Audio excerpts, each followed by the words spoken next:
cardiovascular, que a gente vai dissecar um pouco a partir de agora. Então a gente vai falar alguns tópicos sobre cada item deste. Vamos começar então falando de aterosclerose. Esse é um estudo que o Luciano Draga, um cardiologista lá do laboratório do Sono Nincor, publicou em 2007 numa revista americana. Ele randomizou 24 pacientes com apneia do sono grave para CPAP por 4 meses ou observação. E ele mediu a velocidade de onda de pulso e a espessura íntima média da carótida antes e depois desse período de 4 meses.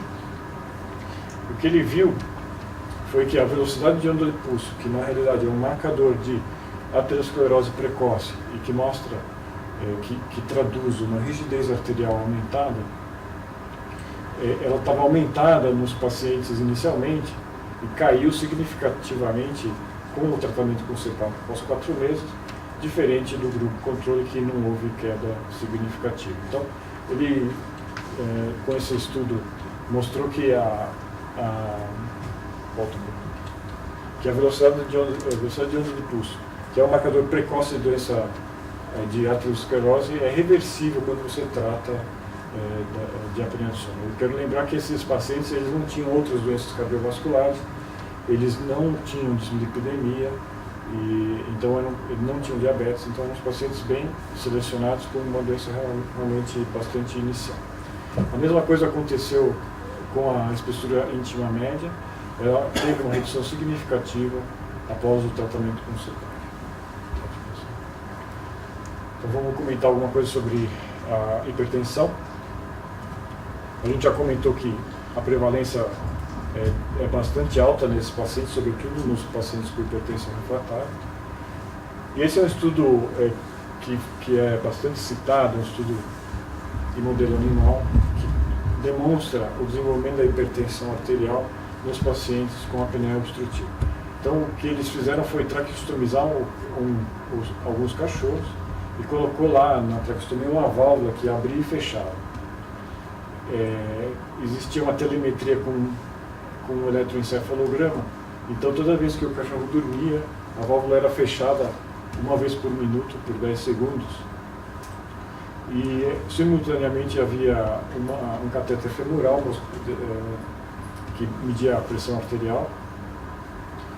Então o que eles induziram foi uma apneia obstrutiva agudamente. Pode passar. E o que se viu foi o seguinte: o grupo controle desse experimento animal era um grupo de cães que tinham só despertar sonoro, né? Então, nos dois grupos, com despertar sonoro ou com apneia, houve, depois de 4 semanas, uma elevação da pressão arterial média noturna significativa. Então, com isso, a gente não poderia saber se o desenvolvimento da hipertensão arterial era pelos despertares ou pelas apneias. Os dois mecanismos levaram ao aumento da pressão arterial. Mas, durante o dia, aquilo era durante a noite, a pressão se manteve alta só no grupo de cães que teve a apneia em vez do despertar. Então, lembrem e percebam aqui, depois da 4ª semana, o experimento foi desfeito, a traqueostomia ficou aberta e a pressão voltou a se normalizar. Então esse é um dado de modelo animal que é bastante convincente para esse mecanismo. Esse é um estudo, é uma corte americana que ainda hoje coleta dados, que foi o primeiro estudo que demonstrou, num estudo prospectivo, o desenvolvimento de hipertensão arterial em pacientes com apneia do sono que não tinham hipertensão inicialmente. Existe um risco de desenvolvimento de hipertensão arterial nesses pacientes que é proporcional à gravidade da apneia. Vejam que aqui, indivíduos a gente hoje em dia considera a apneia leve acima de 5 eventos por hora, esses indivíduos aqui com alguns eventos respiratórios já tinham um risco pequeno de desenvolver hipertensão arterial. Pacientes que tinham provavelmente esse aqui é o percentil, é o último quartil da amostra.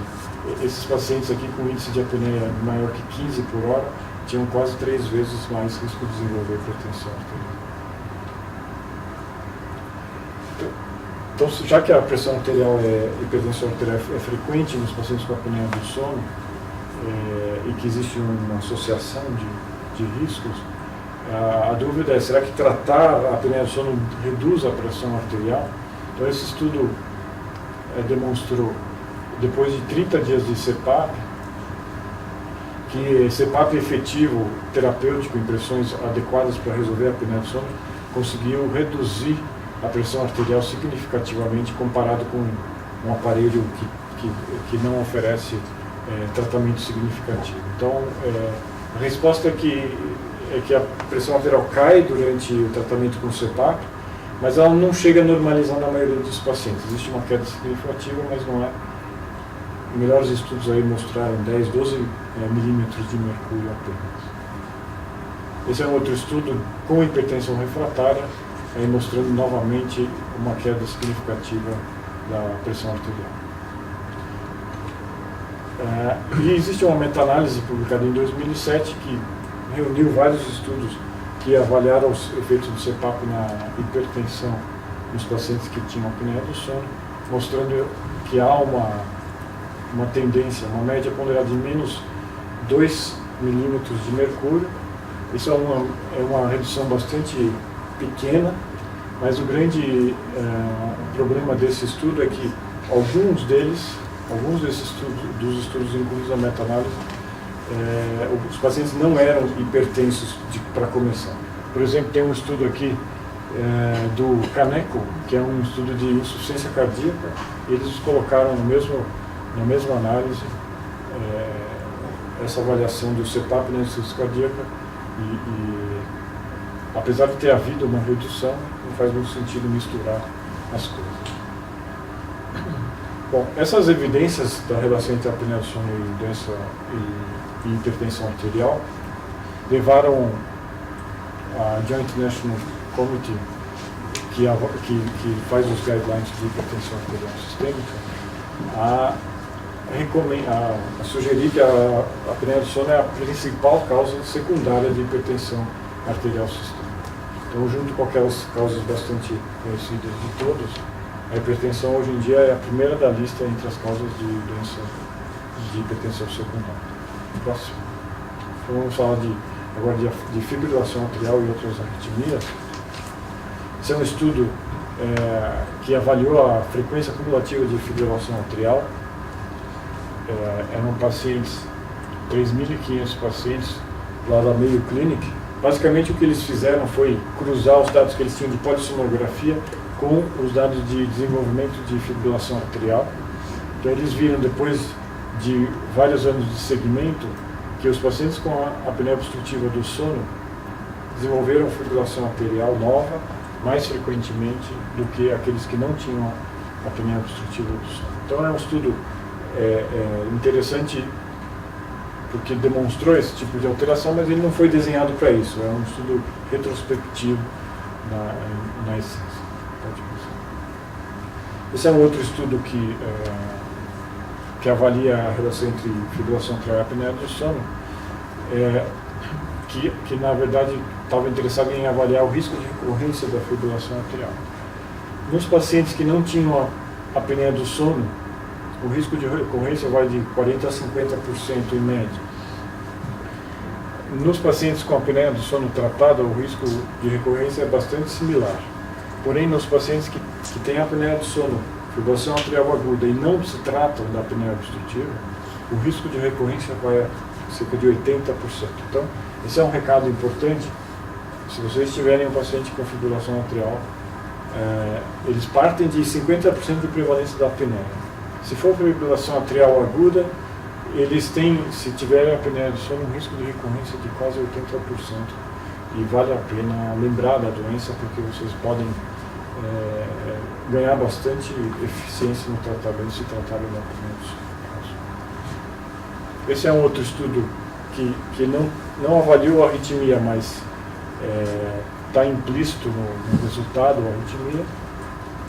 Na realidade, eles avaliaram o horário de óbito por morte súbita em pacientes com e sem apneia do sono e também compararam com a população geral. A gente sabe que morte súbita, infarto agudo do miocárdio, é mais frequente nas primeiras horas da manhã. Isso está demonstrado aqui nos pacientes sem apneia e na população geral. A proporção de morte súbita é bastante mais alta nesse grupo nas primeiras horas da manhã, às 6 da manhã, meio-dia. No entanto, os pacientes com apneia do sono têm esse efeito durante a noite. Eles têm uma chance de morte súbita muito maior durante o sono, quando comparado com os pacientes que sem apneia do sono. Isso sugere que a apneia do sono possa eventualmente estar relacionada ou a infarto agudo do miocárdio e eventualmente arritmias complexas que podem traduzir numa morte súbita.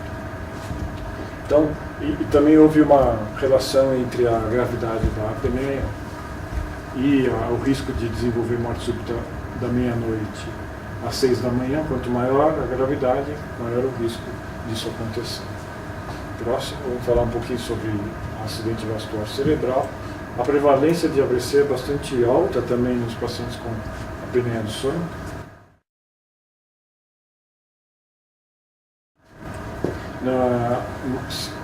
É muito variado, tem estudos até falando de quase 90% que aqui mistura. Alguns pacientes têm apneia central, então depende da hora que você avalia esse paciente, ele pode ter mais ou menos apneias. Na fase aguda, em geral, mais.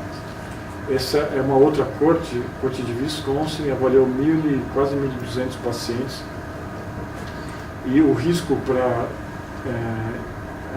AVC nos pacientes que tinham índice de apneia maior que 20 foi de 4,3%. Isso é um corte transversal, não é um estudo prospectivo, mas dá uma ideia de que acidente vascular cerebral é bem mais comum entre pacientes com apneia do que os que não têm.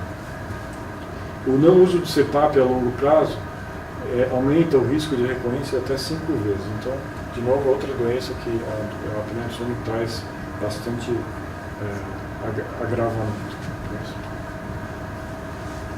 Esse é outro estudo de longa duração. Também é um estudo retrospectivo.